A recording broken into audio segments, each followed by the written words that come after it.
নমস্কার বন্ধুরা, welcome to unicorn. তো বন্ধুরা, এই ভিডিওতেও আমরা কথা বলবো কলকাতা নাইট রাইডার্স নিয়ে। কলকাতা নাইট রাইডার্স ফ্যানেদের এখন ব্যাপারটা অনেকটা এইরকম। ইউএসএ ম্যাচের পর কলকাতা নাইট রাইডার্স ফ্যানেরা বলছে আমাদের মুস্তাফিজুর রহমানের বিকল্প হিসেবে স্যাটলি ভ্যান স্যালুইককে চাই, যে দুরন্ত বোলিং করছে, 3টে ম্যাচে 11টা উইকেট নিয়ে নিয়েছে, এখনো পর্যন্ত এই টি-20 ওয়ার্ল্ড কাপের হাইয়েস্ট উইকেট টেকার। আবার পরবর্তীকালে যখন জিম্বাবুয়ে খেলছে, সেই জিম্বাবুয়ে ম্যাচের পর কিন্তু কেকেআর ফ্যানেরা বলছে না, আমাদের জন্য ব্লেজিং মুজারবানি বেস্ট অপশন হবে।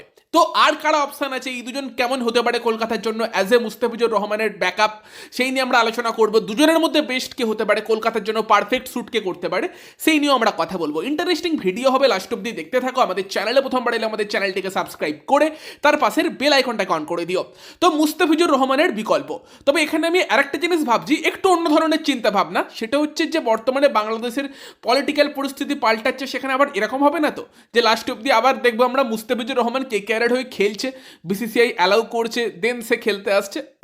জানি না, চান্স হয়তো কমই। একটু আলোচনা করে রাখলাম বিষয়টা নিয়ে। হয়তো সে পিএসএলেই খেলবে, দল পেয়ে গিয়েছে সেখানে, বাট একটা যদি পসিবিলিটি থাকে, হয়তো কেকেআর সেই জন্যই ওয়েট করছে। নয়তো বর্তমান সময়ে দাঁড়িয়ে ডেফিনেটলি স্যাটলি ভ্যান স্যালুইক এবং তারই সঙ্গে ব্লেজিং মুজারবানি, এই দুটো নাম নিয়ে যথেষ্ট আলোচনা চলছে। আর আলোচনা চলার মেন কারণ হচ্ছে বর্তমানে তাদের যে টি-20 বিশ্বকাপের পারফরমেন্স। প্রথমে যদি আমরা স্যাটলি ভ্যান স্যালুইককে নিয়ে কথা বলি, যে 3টে ম্যাচে অলরেডি 11টা উইকেট নিয়ে নিয়েছে। এবার কেকেআর চাইলে কিন্তু এই প্লেয়ারটাকে আনতে পারে, আর কেকেআরের পরিচিত প্লেয়ার স্যাটলি ভ্যান স্যালুইক।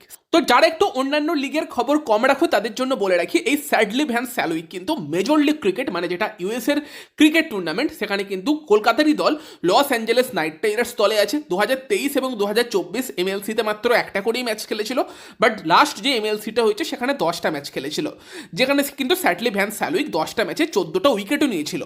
এবং 2025-এর যে মেজর লিগ ক্রিকেট, সেখানে লস অ্যাঞ্জেলেস নাইট রাইডার্সের হয়ে ভালো করার পর স্যাটলি ভ্যান স্যালুইককে কিন্তু এই যে রিসেন্ট যে আইএল টি-20 লিগ হলো, সেখানে আবুধাবি নাইট রাইডার্স, যেটা কেকেআরের আরেক ফ্র্যাঞ্চাইজি, সেখানেও সই করানো হয়। একটাই ম্যাচ খেলে 1 ওভার বল করে 14 রান দেয়, আর কিন্তু তাকে খেলতে দেখা যায়নি।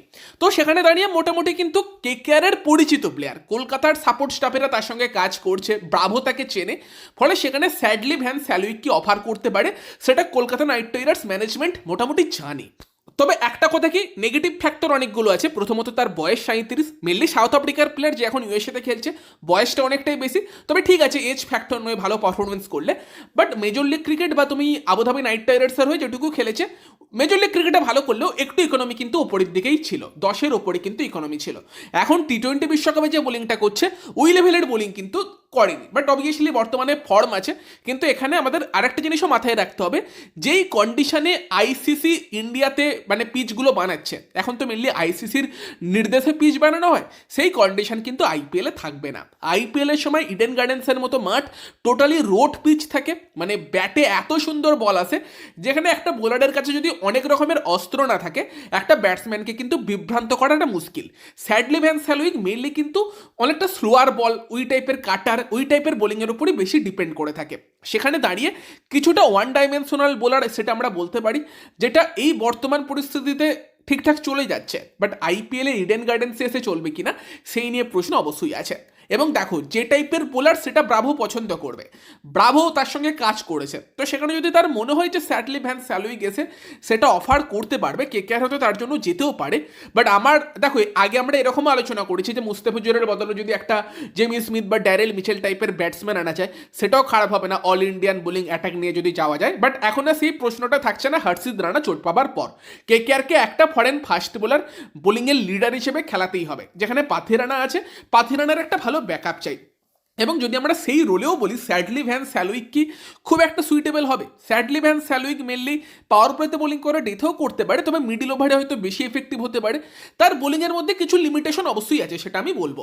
সেই জন্যই ইডেন গার্ডেন্সের পিচে কেকেআরের জন্য স্যাটলি ভ্যান স্যালুইক কি আদর্শ অপশন হবে বুঝতে পারছি না আমি, আমার একটু ডাউট আছে সত্যি বলতে কি। এবং কিছুটা ব্যাটিংও করতে পারে, তো ওভারঅল প্যাকেজ খারাপ না। বাট টি-20 বিশ্বকাপেই তার সব থেকে ভালো পারফরমেন্স আসছে, শুধুমাত্র 3-4টে ম্যাচ থেকে যদি আইপিএলে সুযোগ দেওয়া হয়, সেটা ব্যাকফায়ারও করতে পারে। তো সেখানে যদি আমরা সেকেন্ড অপশানটা নিয়ে কথা বলি, সেই অপশানটাকে ব্লেজিং মুজারবানি।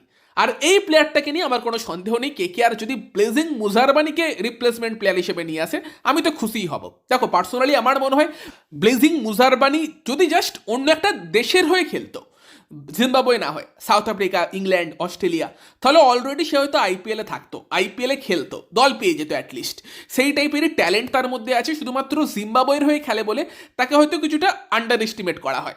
তার বোলিং দেখে আমি তো এটাই বলবো যে ফজলক ফারুকি বা তোমার গাস অ্যাটকিনসন, আলজারি জোসেফ, তাদের থেকে ব্লেজিং মুজারবানি অনেক বেশি স্কিলফুল বোলার।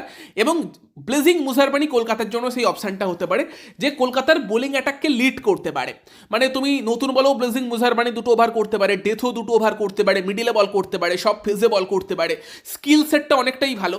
এবং ব্লেজিং মুজারবানির কিন্তু ওভারঅল যদি আমরা টি-20 রেকর্ডের কথা বলি, সেখানে ব্লেজিং মুজারবানির কিন্তু টি-20 ইন্টারন্যাশনালে ইকোনমি হচ্ছে 7.10, মানে 7.10, আর টি-20 ওভারঅল কিন্তু 7.27, যেটা যথেষ্ট কম। আর ওভারঅল তার লিগ এক্সপিরিয়েন্সের কথা বললে 2024-25 এবং 2023-24 আইএল টি-20তে খেলেছে, এবং সেখানেও তার ইকোনমি কিন্তু 2024-25 ছিল 7-এর নিচে 6.64, এবং 2023-24 ছিল 8-এর নিচে। বাকি পিএসএলেও খেলেছে, সেখানেও 3টে মরশুমে মাত্র একটা মরশুমেই 8-এর ওপর ইকোনমি গিয়েছে 2021-22-এ, যেখানেও 8.06 ছিল। শুধুমাত্র সিপিএলে তার একটু ইকোনমি 3টে ম্যাচে খেলেছে, যেটা খুবই একটা মানে কি বলবো যে স্মল নাম্বার, 10-এর কাছাকাছি ইকোনমি। তো ওভারঅল কিন্তু তার যদি আমরা ইকোনমি দেখি, তার যথেষ্ট ভালো ইকোনমি আছে, এবং সেখানে দাঁড়িয়ে ইন্টারন্যাশনালেও তাকে আমরা ভালো বল করতে দেখেছি, এবং অস্ট্রেলিয়ার মতো টিমের এগেনস্টেও সে ভালো বল করছে। দেখো এবার তো তুমি জস হ্যাজেলউড বা মিচেল স্টার্ক পাবে না, যারা রিপ্লেসমেন্ট প্লেয়ার আছে তাদের মধ্যে থেকে। বাট যদি তারপরে একটা প্লেয়ার যে কোয়ালিটি নিয়ে আসবে, উইকেট তুলে দিতে পারে, ভালো বল করতে পারবে, তুমি তার উপর ভরসা করতে পারবে, সেই একটা অপশানের কথা বলা হয়। ব্লেজিং মুজারবানি কিন্তু যথেষ্ট ভালো একটা অপশান, এবং কেকেআর যদি ব্লেজিং মুজারবানিকে সই করায়, আমার তো মনে হয় ভালো হবে। ব্লেজিং মুজারবানি ইডেনের কিছুটা পেস এবং বাউন্স সেটাকেও কাজে লাগাতে পারবে, যেটা কিছুটা ইডেনে অবশ্যই পাওয়া যায়। ইডেন শ্যুট করতে পারে ব্লেজিং মুজারবানিকে, পার্সোনালি আমার যা মনে হয়। আর পিচে একটু যদি হেল্প থাকে, ব্লেজিং মুজারবানি যথেষ্ট এফেক্টিভ হতে পারে। তাকে আমরা ইন্ডিয়ার এগেনস্টেও দেখেছিলাম জিম্বাবুয়েতে যখন ইন্ডিয়া ট্যুর করেছিল, বোধহয় 2024 টি-20 বিশ্বকাপের পর।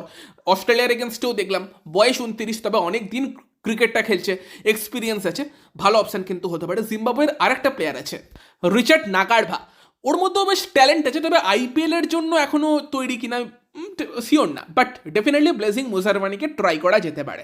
বাকি মাহিলি বিয়ার্ডম্যান বোলারটাও বেশ ভালো, বাট ও অনেকটা ইয়ং, র ট্যালেন্ট অস্ট্রেলিয়ার, সেই জায়গাতে Blessing Muzarabani I think perfect replacement হতে পারে। কেকেআর কিন্তু ট্রাই করতে পারে ব্লেজিং মুজারবানিকে। কি মনে হয় তোমাদের, ব্লেজিং মুজারবানি কেমন অপশান হবে কমেন্টে জানিও। ইভেন ওর্টুনিল, বাটম্যান, তার থেকেও ব্লেজিং মুজারবানি বেটার হবে যা মনে হচ্ছে, এবং যেরকম বোলিং করছে। তোমাদের মতামত কমেন্টে জানিও যে তোমাদের কি মনে হয়, স্যাডলি, ভ্যান স্যালুইক এবং ব্লেজিং মুজারবানির মধ্যে কে বেস্ট অপশান হবে। স্যাডলিকে তো কেকেআর ম্যানেজমেন্ট চেনেই, দরকার হলে নিয়ে আসতে পারে, বাট আমার চয়েস অবশ্যই ব্লেজিং মুজারবানি। তোমরা তোমাদের মতামত জানিও। ভিডিওটা ভালো লাগলে ভিডিওটাকে লাইক করে দিও, শেয়ার করে দিও। আমাদের চ্যানেলে প্রথমবার এলে আমাদের চ্যানেলটিকে সাবস্ক্রাইব করে তার পাশের বেল আইকনটাকে অন করে দিও। তো চলো গাইস, এই ভিডিওতে এই পর্যন্তই, বাই বাই।